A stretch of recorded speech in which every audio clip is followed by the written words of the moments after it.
Hi everyone.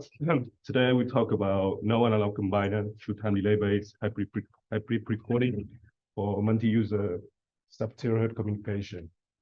So this is based on our collaboration with Alexis and Hong from Nokia Bella. So first, I would like to give an overview about sub-terahertz communication. So the communication in the sub-terahertz band from like 100 to 300 gigahertz has been envisioned as a key technology for the 6G and future wireless system because we can use a very large bandwidth in this band, like tens of gigahertz bandwidth. So this allows the possibility of achieving 100 gigabit per second data rate. However, we have two property here. First, we have the severe parallel at high frequency. So, but we can compensate for that by using massive MIMO with very large number of antenna, like let's say 1024 antenna to transmit the signal. In that case, the fully digital MIMO, massive MIMO is not feasible here due to the cost expensive and large amount of power consumption. So people has proposed a hybrid massive MIMO to deal with this issue. So in the bottom figure here, you see the comparison between the fully digital MIMO and hybrid MIMO. So the fully digital MIMO, each transmit antenna is equipped with an IF chain. So that means like for 1024 transmit antenna, we need 1024 IF chains, and it's not practical. So for hybrid MIMO, we use a fewer number of IF chains. Let's say around from 4 to 16 IF chains.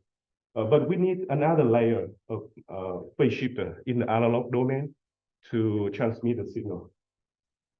So now let's look at how this hybrid MIMO work.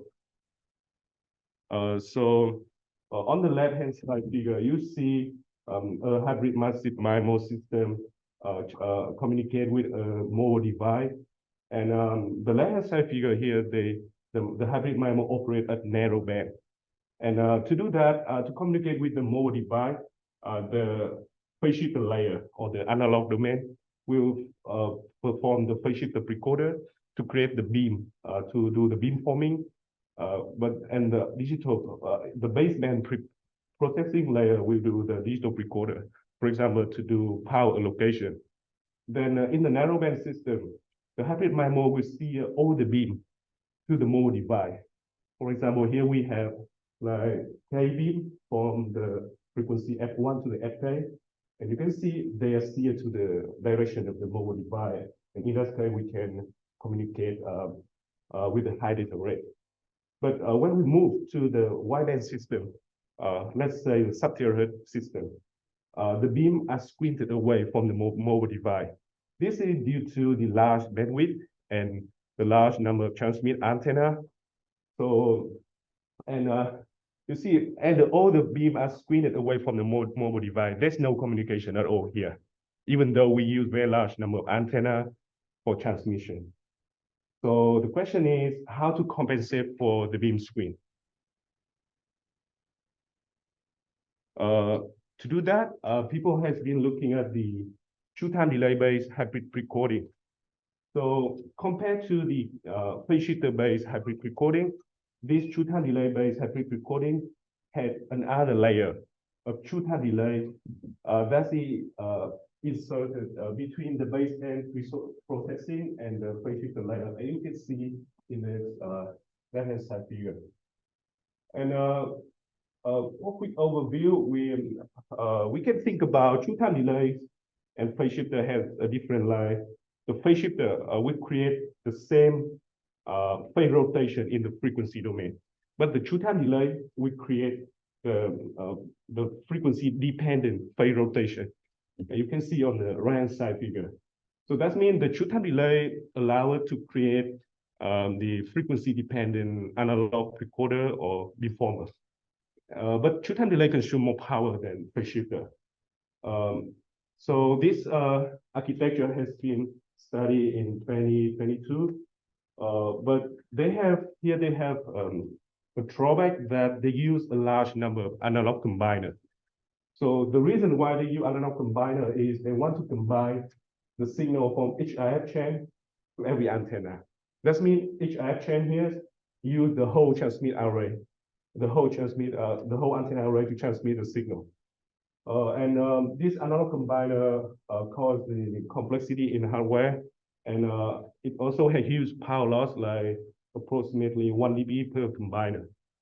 So in our research, we try to avoid this analog combiner, or we want to remove it.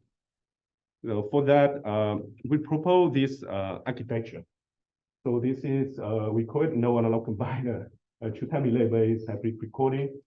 So the key difference here is we don't use analog combiner at all. And each IF chain now is connected to a sub-array because we don't have combiner. And we use a few phase shifter and two-time delay compared to the previous architecture. So this is a simple hardware architecture compared to the state of the art. But we have the disadvantage here. That is the smaller antenna gain, because we use smaller antenna to transmit the signal from each IF chain.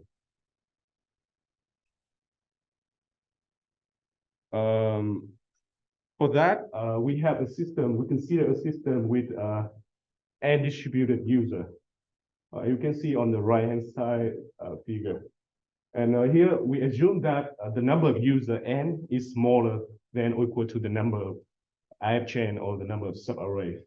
So the first question come up is how to allocate these sub-array to serve these end user.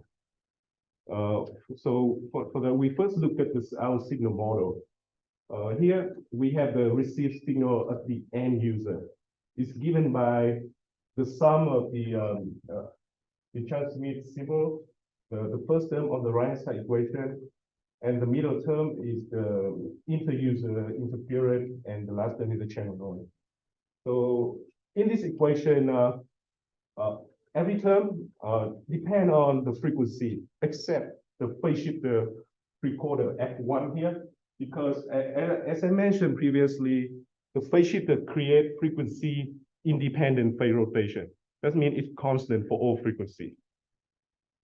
So here we have rho is the transmit power, H is the channel matrix, and F1 is, as I say, phase shifter precorder, F2 is the two-time delay precorder, and W is the digital precorder, and we have S is the transmit symbol. So another question here is how do we design this digital precorder, two-time delay precorder, and phase shifter precorder?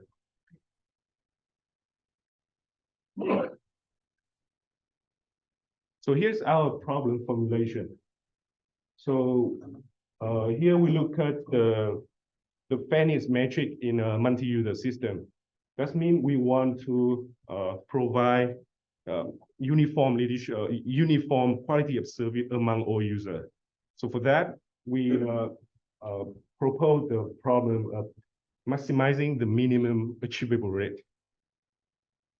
So our optimization parameter are the number of sub-array serve the user. That means the sub-array allocation and the phase shifter precorder F1, the two-time delay precorder F2K, and the digital precorder WK.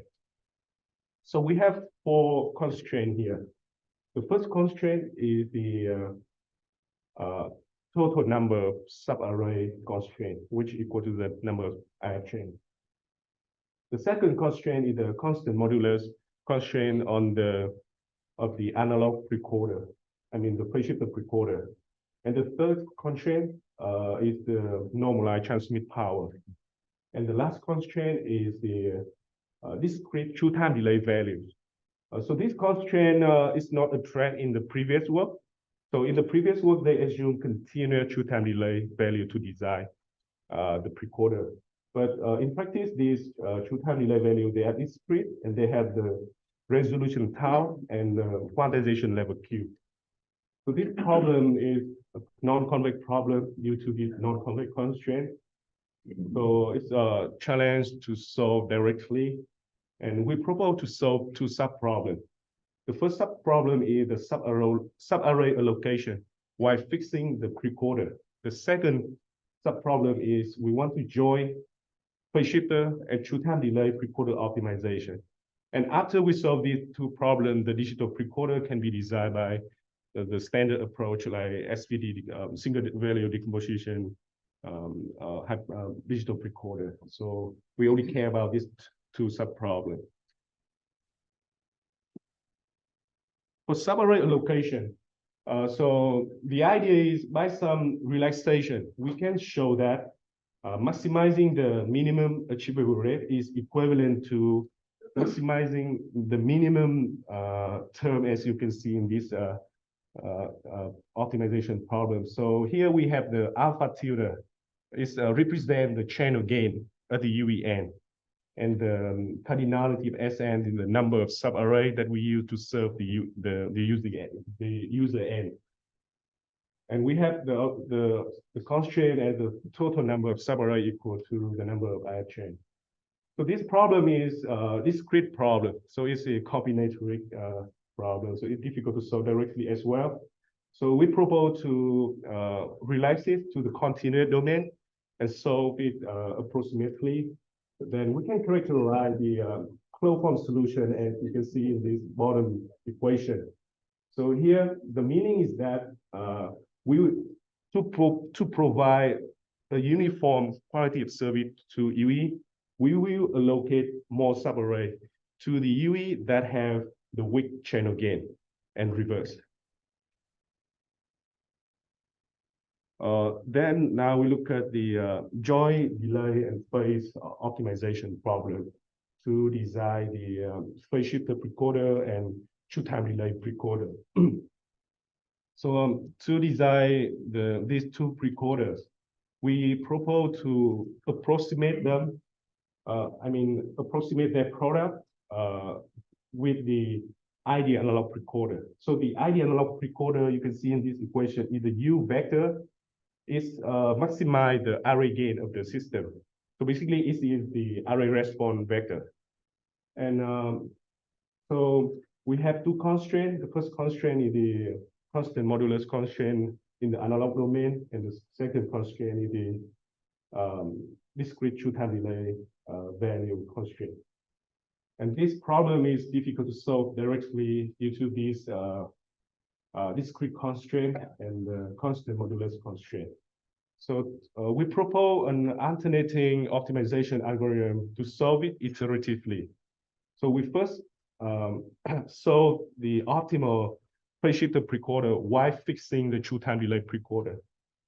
Then we solve the optimal true time delay precoder while fixing the phase shifter precoder.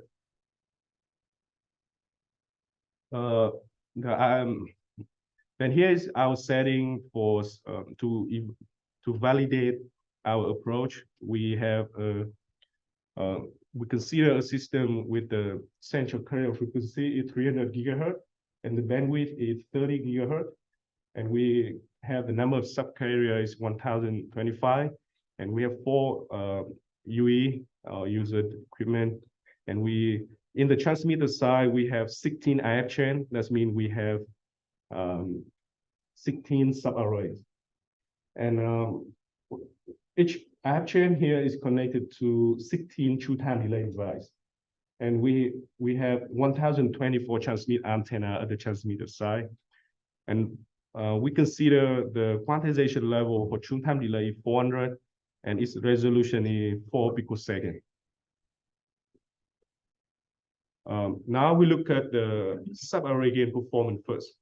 So you can see the red line is the ideal analog precoder with the infinite true time delay resolution. So this ideal analog precoder had the maximum array gain performance. And for our approach with finite resolution true time delay, we can achieve very close performance to the ideal analog precoder. And we can see the substantial gap between our approach and the benchmark in the black line, because in their design, they assume continuous true time delay value. Now we look at the achievable rate performance. Here because we want to maximize the minimum achievable rate. So we look at the minimum achievable rate performance. So the green line is the benchmark and the black line is our proposed joy delay and phase optimization with uniform subarray allocation. That means we have 4 UE and 16 IF chain, 16 subarray, and each UE will be served by 4 subarrays. And the red line is the ideal analog recorder with our proposed subarray allocation with finite resolution 400. And the blue line is our proposed approach, the overall that contain the subarray allocation and joy two-time delay and phase shifter recorder design with finite resolution. So here we can see the last gap between our proposed approach between compared to the benchmark and the uniform subarray allocation. And we have close performance to the ideal analog recorder performance. That's it. Thanks for your listening. I'm happy to receive any question. Thank you.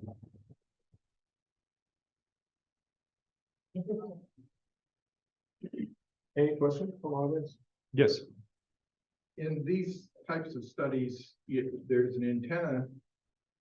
What assumptions are you making on the physical antenna? Are there interactions between the antenna elements, or because there's a physical patch or something that's the antenna, physical antenna? You take that into account? For now, I just evaluate the theoretical aspect. But like we asked some college in Nokia Bell Lab, they do this implementation, and for now, is it feasible to design and to make a 1024 array with very small size antenna? But the number of IF chain is like around 16 is the maximum. Yeah. Well, let me follow that up. Yes. If you're talking about that 1,000 plus phase shifters, Yes. and how big is that realistically, and how much power will it use? How big a battery do you need to drive those? Yeah. Thanks for the interesting question.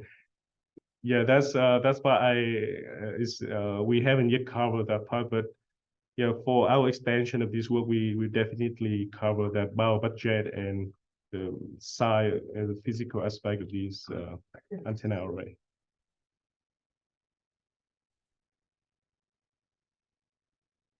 Any other questions from audience?